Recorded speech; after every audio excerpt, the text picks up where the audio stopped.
കുട്ടികൾക്കും മാതാപിതാക്കൾക്കും ഗുരുക്കന്മാർക്കും പ്രിയ കൂട്ടുകാർക്കും എൻ്റെ വിനീതമായ നമസ്കാരം.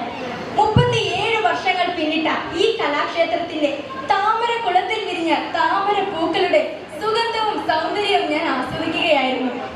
അതിൽ പരം ഒരു സന്തോഷവും സൗഭാഗ്യവും എനിക്ക് കിട്ടാനില്ല. ഒരു വിദ്യാർത്ഥിയായിരിക്കുന്ന ഞാൻ എന്റെ 12 വർഷത്തെ കലാജീവിതത്തിൽ നിന്നും കല കുട്ടികളെ എങ്ങനെ സ്വാധീനിക്കുന്നു എന്നതിനെ കുറിച്ച് ഏതാനും വാക്കുകൾ പറയുവാൻ ഞാൻ ആഗ്രഹിക്കുന്നു.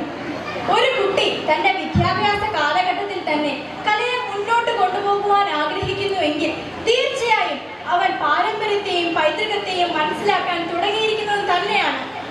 ഒരു വിദ്യാർത്ഥി തന്റെ വിദ്യാഭ്യാസ കാലത്തിൽ കലയെ മുറുകെ പിടിക്കുകയാണ് എങ്കിൽ, ആ പ്രപഞ്ച സത്യം അറിഞ്ഞ് സത്യസന്ധമായി മുന്നോട്ട് നീങ്ങുകയാണ് എങ്കിൽ തീർച്ചയായും അവൻ ഉയരങ്ങളിൽ എത്തിച്ചേരും. എന്റെ ഒരു അനുഭവത്തിൽ തിങ്കൾ മുതൽ വെള്ളി വരെ പാഠപുസ്തകങ്ങൾ പഠിച്ചു ശനി ഞായർ ദിവസങ്ങൾ ഈ ചിലങ്കയിൽ വരാൻ മാത്രമേ എന്റെ സമയം തികഞ്ഞിരുന്നുള്ളൂ. ഇപ്പോഴും അങ്ങനെ തന്നെയാണ്. ഓൺലൈൻ വിദ്യാഭ്യാസം നമ്മുടെ കുട്ടികളെ എന്തുമാത്രം തളർത്തി എന്നുള്ളത് 3-4 വർഷം പിന്നോട്ട് ചിന്തിച്ചാൽ നമുക്ക് മനസ്സിലാകാവുന്നതാണ്. ഒരു കുട്ടിയെ തന്റെ സംസ്കാരത്തിന്റെ ഭാഗമാക്കുന്നതും കല തന്നെയാണ് എന്ന് നമുക്ക് അടിവരയിട്ട് പറയാൻ സാധിക്കും. അതിനെ രക്ഷിതാക്കൾ നല്ലപോലെ സംരക്ഷിച്ച് നട്ട് നനച്ച് വാടാതെ ഉണങ്ങാതെ സംരക്ഷിച്ചെടുത്താൽ തീർച്ചയായും അവർ ഉയരങ്ങൾ കീഴടക്കും.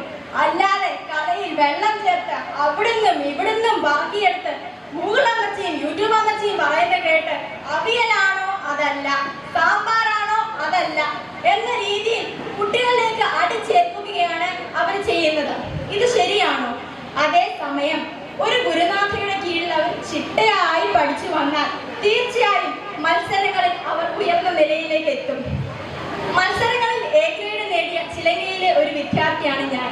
എന്നെ ആ വഴിയിലൂടെ കൊണ്ടുപോയതും ഇവിടുത്തെ ശ്രീദേവി ടീച്ചറും അഞ്ജന ചേച്ചിയും ജോസാറും മൺ ടീച്ചറും ഒക്കെയാണ്. ഓരോ കലയ്ക്കും അതിൻ്റെതായിട്ടുള്ള പ്രാധാന്യമുണ്ട്.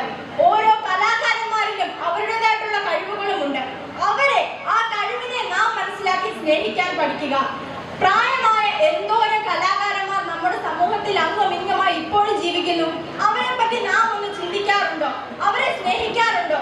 അവരുടെ ബുദ്ധിമുട്ടുകൾ നാം മനസ്സിലാക്കാറുണ്ടോ?